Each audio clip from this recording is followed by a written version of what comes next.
In this lesson, we'll work with set-driven keys to control our foot roll by the custom attributes we've made.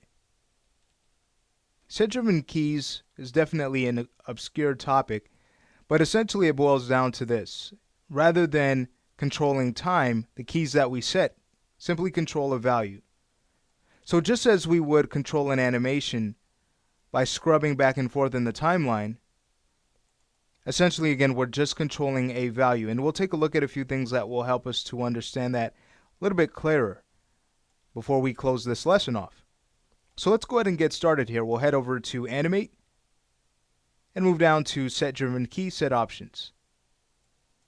All right, we're going to work on the left foot control, and by that you'll know exactly how to hook up the right. So with the left foot control selected, it has the attribute that's going to drive the foot roll. So we need to make sure that this foot control is going to be loaded up as the driver. Now the driven, well, that's going to be three of our reverse lock bones. That's going to be our heel, the toe, and the ball. So we'll select the heel bone, the toe bone, and go ahead and shift select the ball bone. With all three of those selected, we'll load them up on the driven side. Now as far as what attribute we'd like to control, it's going to be our z-axis, the back and forth axis. So knowing that, from here what we'd want to do is go ahead and select all three of these objects and then choose the z-axis, what's going to be driven. Now notice what we need to do next is go ahead and choose our driver attribute, because we won't be able to set an initial key until we do that. Now we're ready to set a key. So our foot roll, if we were to go ahead and or select our left foot control, we can do that from the driver column. Right now our foot roll attribute is set to 0. That's the default, and that's exactly the state we want our reverse bones to be in when this is set to that value. So knowing that, we can go ahead and choose key. Okay, so from here what we'd want to do is determine a min and max state. Let's work on the max first. The max, what we'll do with that is have the foot be in a full foot roll position. So going to our foot roll attribute, we'll put in a value of 10. Now it's just a matter of going to each bone and posing it out so that we get that foot roll look. So you can either select the bones from the list or simply do that from the scene. It might be a little bit easier to do that from the scene, so I'll go ahead and take care of that from here.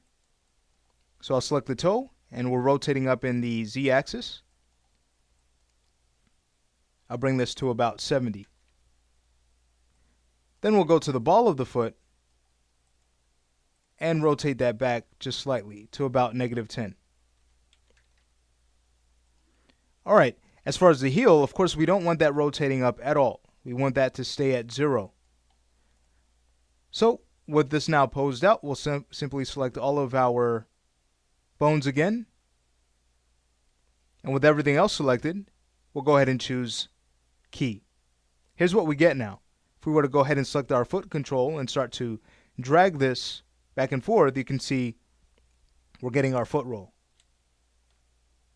Okay, great. So now that that's done, what we can actually do, what's cool about set-driven keys is that we can create poses in between what's happening here. So let me show you how to do that. Let's say if we wanted just the ball of the foot to roll up, but the toe to still be at its 0 state at about a value of 4 for our foot roll. So what we could always do is set this to 4. We can go to our toe bone, 0 that out.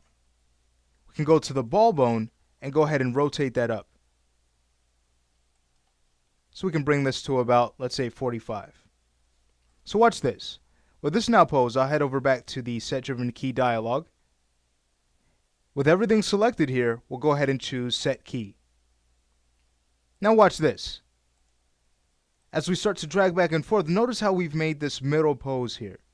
Okay, we've stored this information on frame 4 so that the toe doesn't roll up, but the ball of the foot will, creating something more natural.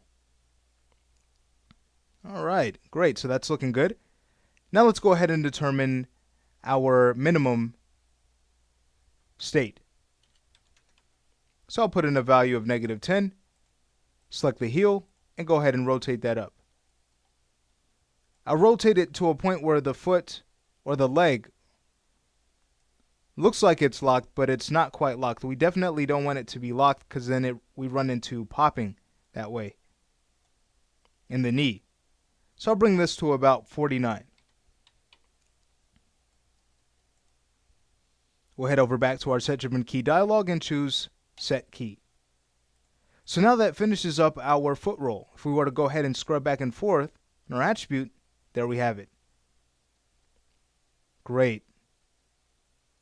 Okay, so this is coming along very well.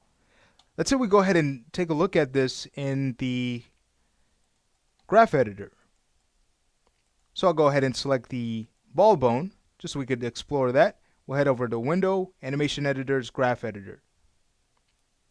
So again, these keyframes, if we were to go ahead and scrub through our timeline, there's no relationship with time here. It's just value. All right, so again, this can be kind of confusing to understand, but as you start working with this more and more, it becomes more and more clearer what's actually happening.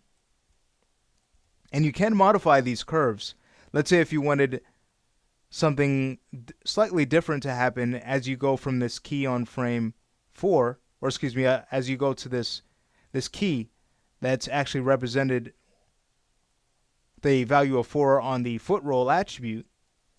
If you wanted to, as that attribute passes this value, you can always adjust your slope here in the graph editor to kind of get a different effect. So that's another great thing about setting up set-driven keys in Maya. You have a lot of control to work with. And we do cover this topic more in depth in our Intro to Rigging in Maya course. So I didn't want to mention that to you. But again, with these things discussed, we've learned how to set up our foot roll and also how to work with set-driven keys to basically create a relationship where time, instead of time being driven, we're controlling an object's value. All right, so that's going to close off this lesson. In the next lesson, we're ready to work on knee controls.